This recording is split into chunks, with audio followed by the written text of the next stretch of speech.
900 के करीब करीब निफ्टी इस समय। इस रिकवरी का पूरा दारोमदार है एचडीएफसी बैंक पर। एक बार कंट्रीब्यूशन प्लेट लेकर आइए। कंट्रीब्यूशन प्लेट आपको आज का बहुत कुछ बताने वाला है, क्योंकि 1503 पर आ गए अब हम एचडीएफसी बैंक पर। 1484 से हमने शुरुआत की थी इस स्टॉक में। सबसे ऊपर एचडीएफसी बैंक 13.5 पॉइंट, और रिलायंस के एक बहुत बड़े इंपैक्ट को वो नलीफाई कर रहा है 18 पॉइंट। अच्छा, एक्सिस बैंक, एक्सिस काफ़ी वीक है कि 2-3 दिन से। एक्सिस, एलएनटी और इन्फोसिस यहाँ पर भी वीकनेस है। अगर ये थोड़ा सा सुधरने शुरू हो जाएंगे तो इंटरेस्टिंग होगा। गलत आ रहा है ऊपर का वो पॉइंट, वो बहुत हटाइए इसको। 21 ये 2145 पॉइंट ऊपर दिखा रहा है, गलत है ये निफ्टी, इसको हटा दीजिए प्लीज़। 100 पॉइंट नीचे हैं अभी हम इस समय निफ्टी में। कुछ स्टॉक्स और देख लेते हैं। टाटा कम्युनिकेशंस खासा वीक है आज, वहाँ पर थोड़ी सी वीकनेस है। स्ट्रेंथ कहाँ पर है? इंडस टावर अभी भी डे हाई पर 4% ऊपर। एस्कॉर्ट्स कुबोटा में एक अच्छा मूव आया। इनफैक्ट एस्कॉर्ट्स कुबोटा, इसका इंटरडे चार्ट लेकर आइए अब जरा स्क्रीन पर। ये देखिए करीब करीब अब 0.25% ऊपर। हमारा स्पॉटलाइट वाला शेयर वेदांता एक बार लेकर आइए। वेदांता अब डे हाई पर आ गया है, तो यहाँ पर भी लोअर लेवल से अच्छी खासी रिकवरी इस समय आपको दिखाई देगी। 1.5% ऊपर ये स्टॉक ट्रेड कर रहा है। आईटीसी डे हाई पर है, हिंदुस्तान यूनिलीवर डे हाई पर है। तो मार्केट में थोड़ी लोअर लेवल से क्लियर कट रिकवरी इस समय विजिबल है। एडवांस डिक्लाइन अभी भी खराब है, लेकिन देखते हैं थ्रू द डे कैसा मूव रहता है। वीरू,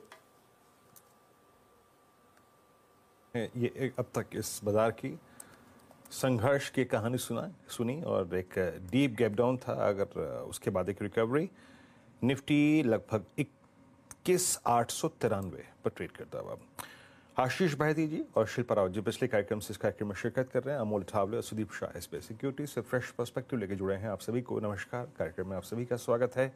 सुदीप, आपकी इस वक्त की 2 कॉल्स क्या रहेंगी? क्या अप्रोच कर रहे हैं आप, रख रहे हैं मार्केट्स पे इस वक्त इस डिप में? नमस्कार वीरू जी, गुड मॉर्निंग। जो हिसाब से मुझे लग रहा है कि आज अर्ली मॉर्निंग जो गैप डाउन आया, उसके बाद हमने देखा स्टॉक स्पेसिफिक काफी रिकवरीज आई है, और खासा करके मिड कैप्स में हम देख रहे हैं कि जो सिलेक्टिव जो नाम चल रहे थे डिफेंस में, तो वहां पे डिफेंस है, टेलीकम्युनिकेशन जैसे भारतीय एयरटेल, यहाँ पे एक अच्छी रिकवरी आई है। तो मेरा पहला स्टॉक आज जो मुझे लग रहा है कि अच्छा लग रहा है यहाँ से पोजिशनली, वो है कोचिन शिपयार्ड।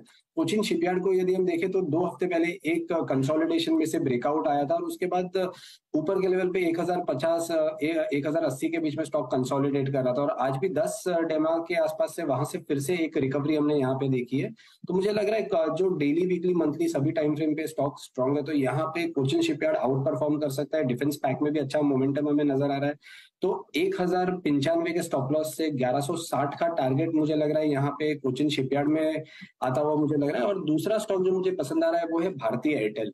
अब भारतीय एयरटेल में हमने देखा है 2 से 3 हफ्तों का जो एक कंसोलिडेशन स्टॉक में देखा था हमने, 1180 से लेके 1235 के बीच में, वहां से हमने इसको कल एक ब्रेकआउट आते हुए देखा, और आज ब्रेकआउट के बाद भी हम देख रहे हैं कि ये ऊपर के लेवल पे 1268 1270 के आसपास कंसोलिडेट कर रहा है, सस्टेन कर रहा है, रिलेटिवली आउट परफॉर्म कर रहा है। तो मुझे लग रहा है यहाँ पे भारतीय एयरटेल को भी पोजिशनली लॉन्ग कर सकते हैं 1250 के स्टॉप लॉस से 1310 के टारगेट के लिए।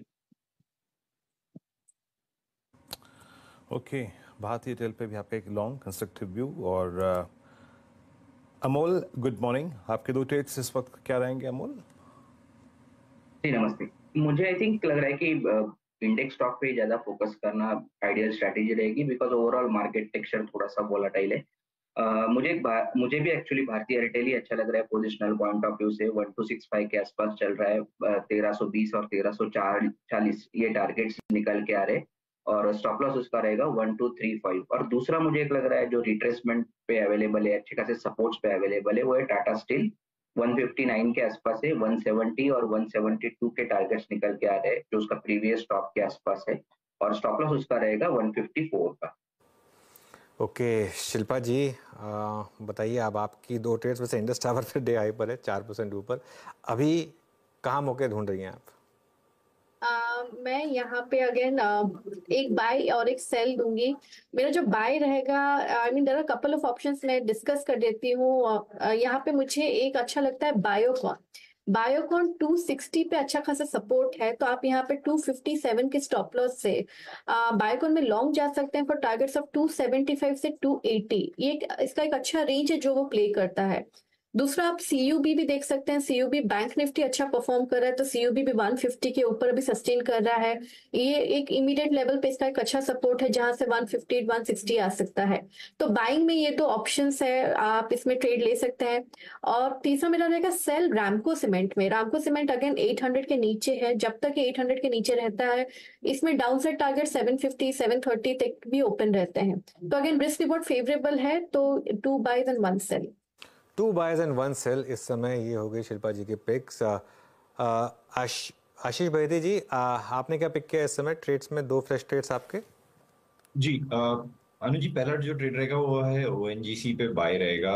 स्टॉक ऊपर से थोड़ा सा कूल ऑफ जरूर हुआ है, बट एक अच्छा प्राइस पॉइंट पे अवेलेबल है और जिस हिसाब से 276 होल्ड कर रहा है वो काफी इंप्रेसिव है। 270 का एक स्टॉप लॉस लगाना है इसमें। 282 का पहला टारगेट, 285 के सेकेंड टारगेट के लिए खरीदारी की जा सकती है। दूसरा जो बाय आइडिया है वो आईटीसी, ये काफी अच्छे से होल्ड कर रहा है और जिस हिसाब से मार्केट को स्ट्रेंथ दिया है इसने आज, जो भी पूरा रिलायंस का प्रेशर था उसे ये और एचडीएफसी काफी अच्छे से नेगेट करते हुए देखने मिले हैं और इन लेवल्स पे अच्छी बाइंग इंटरेस्ट इसमें कंटिन्यूअसली देखने मिल रही है। तो आईटीसी में खरीदारी की सलाह, जो स्टॉप लॉस इसमें मेंटेन करना हो 417 का एक एसएल मेंटेन करे और जो टारगेट्स है वो 430 और 435 तक के टारगेट के लिए इसमें पोजीशन बनाई जा सकती है। ओके, तो चलिए इस समय की ट्रेड। अच्छा, एक स्टॉक चेक और लेते हैं। शिल्पा जी, एक बार आईटीसी और एचयूएल, अगर दो में से कोई एक चूज करना हो, अगर करना हो तो डे ट्रेड में कोई ट्रेड बन रहा है यहाँ पर? यहाँ पे अगर आईटीसी पे देखेंगे तो मुझे आईटीसी ज्यादा बेटर लग रहा है। 420 के ऊपर है फ्यूचर्स में भी अभी, तो यहाँ पे 418 के स्टॉप लॉस है आईटीसी में। ज्यादा कंफर्टेबली ट्रेड ले सकते हैं फॉर टारगेट्स ऑफ 430। चलिए अब एक काम करते हैं, आगे बढ़ते हैं। और बाजार में थोड़ा सा डर का माहौल है, खास तौर से जो इजराइल और ईरान के बीच में हो रहा है उसको लेकर। लेकिन क्या लोअर लेवल्स पर ये आपको बाइंग की अपॉर्चुनिटी दे रहा है, और अगर हाँ तो कहाँ पर? गोल्डीलॉक्स प्रीमियम रिसर्च के फाउंडर और चीफ स्ट्रेटजिस्ट गौतम शाह के पास चलते हैं और उनसे जानते हैं कि वो इस समय क्या एडवाइस कर रहे हैं। Gautam ji, good morning. आपने ऐसी कई साइकिल्स देखी होंगी ऑब्वियसली, और आपको एक्सपीरियंस भी होगा इन सब चीज़ों का। क्या ये बाइंग अपॉर्चुनिटी है या फिर अभी थोड़ी जल्दबाजी होगी? किस तरीके से इस मार्केट को अभी अप्रोच करना है? गुड मॉर्निंग अनुज।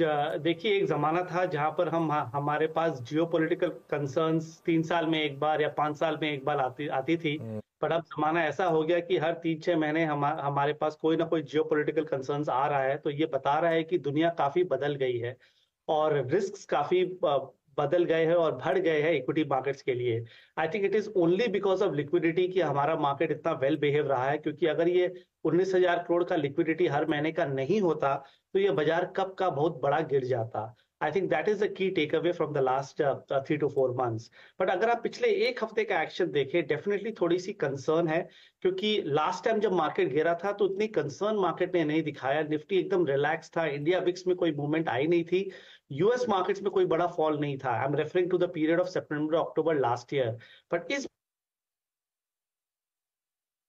बार का अगर आप चार्ट देखें, मार्केट ने 2 हफ्ता लगाया 21,800 से 22,800 जाने में और 4 दिन लगाया 22,800 से 21,800 आने में। सो डेफिनेटली मोमेंटम दिखा रहा है कि momentum is with the bets. और थोड़े से टेक्निकल चार्ट्स पे जो सिग्नल्स है वो कंसर्निंग है। और ये अभी जिस तरह का जियोपॉलिटिकल सिचुएशन है, इट्स वेरी डिफिकल्ट टू से कि इसमें क्या होगा और ये कैसे आप प्ले आउट करेंगे। आई थिंक अगर आपका मीडियम टर्म लॉन्ग टर्म नजरिया है तब तो कोई प्रॉब्लम नहीं है। हो सकता है कि मार्केट यहाँ से 4-5% और गिर जाए, पर उसके बाद वापस स्टेबिलिटी स्क्रीन पे आएगी। तो लॉन्ग टर्म के हिसाब से मुझे कोई कंसर्न नहीं लगता।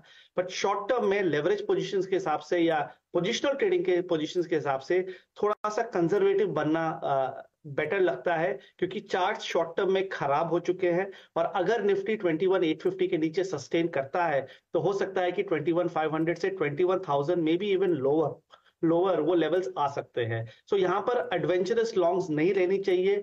Don't be in a rush to buy, let the dust settle. थोड़ी सी मार्केट को स्टेबल होने दीजिए, उसके बाद कमिटमेंट बढ़ाइए।